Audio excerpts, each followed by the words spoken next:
Bismillahirrahmanirrahim.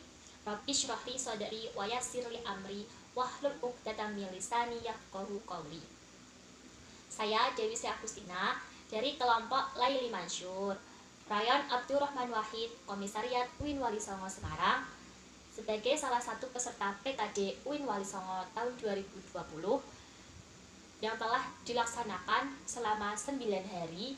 Di sini saya akan menyelesaikan tugas akhir, yaitu saya akan membahas mengenai konsep aswaja sebagai dasar berpikir dalam gerakan Islamisasi di Indonesia. Sebelum kita mengenal lebih jauh aswaja ini, marilah kita mengetahui sejarah aswaja itu muncul. Pada zaman Nabi Muhammad SAW masih hidup, beliau pernah bersabda, akan terpecah belah umatku menjadi 73 golongan dan hanya satu yang akan selamat. Dan para sahabat bertanya, siapakah yang akan selamat itu wahai Rasulullah? Rasulullah pun menjawab, yaitu Ahlus Sunnah wal Jamaah. Kemudian para sahabat bertanya lagi, apa itu Ahlus Sunnah wal Jamaah? Rasulullah pun menjawab, sesuatu yang aku dan para sahabatku lakukan hari ini. Jadi, aswaja itu merupakan suatu golongan mukminin di mana mereka melakukan segala sunnah yang Rasul dan para sahabatnya lakukan. Hadis riwayat Imam Tabrani. Adapun menurut ulama Kiai Haji Hasyim Asy'ari, beliau mendefinisikan aswaja dalam kitabnya yang berbunyi, aswaja itu merupakan suatu konsep berislam. Nah, konsep berislam di sini yaitu syariat menjalankan agama Islam. Dalam menjalankan syariat agama Islam, kita menganut beberapa referensi dari para ulama. Yang pertama dari segi akidah. Dalam akidah ini kita menganut Imam Abu Hasan Al-Asy'ari dan Abu Mansur Al-Maturidi.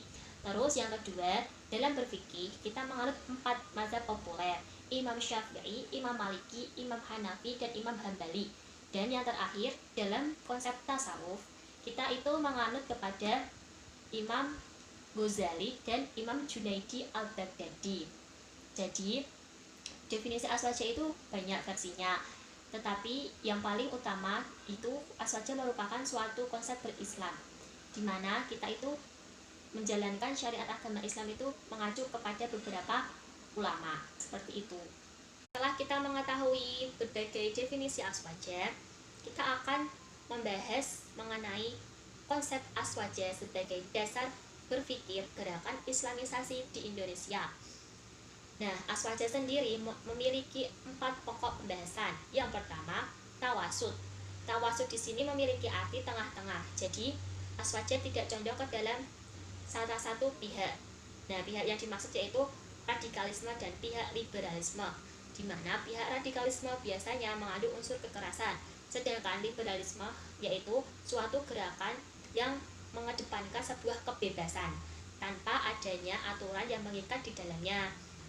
Jadi, aswaja di sini bersifat tengah-tengah, sebagaimana dalam Quran surat Al-Baqarah ayat 143 yang berbunyi, Bismillahirrahmanirrahim, wa kadzalika ja'alnakum ummatan wasata litakunu syuhada'a 'alan nasi wa yakuna rasulu 'alaikum syahida, yang memiliki arti, dan kami telah menciptakan kamu umat muslim sebagai penengah agar kamu menjadi saksi atas perbuatan umat manusia, dan agar Nabi Muhammad SAW menjadi saksi atas perbuatan kamu. Itulah konsep aswaja yang pertama. Yang kedua, aswaja menganut konsep tawazun. Nah, tawazun di sini hampir sama dengan tawasud, bersifat netral. Dan yang ketiga, ta'adul. Ta'adul memiliki arti sebuah keseimbangan. Jadi dalam kehidupan sehari-hari, kehidupan sosial, bersosialisasi, dan dalam kehidupan budaya, sebuah paham aswaja ini tidak mudah untuk mengklaim atau mengkafir-kafirkan suatu golongan. Jadi bersifat seimbang dan menjunjung tinggi sikap toleransi, seperti itu. Dan yang terakhir yaitu tasamuh. Tasamuh memiliki arti saling tolong-menolong. Setelah kita mengetahui beberapa pokok isi dari aswaja, dapat disimpulkan bahwa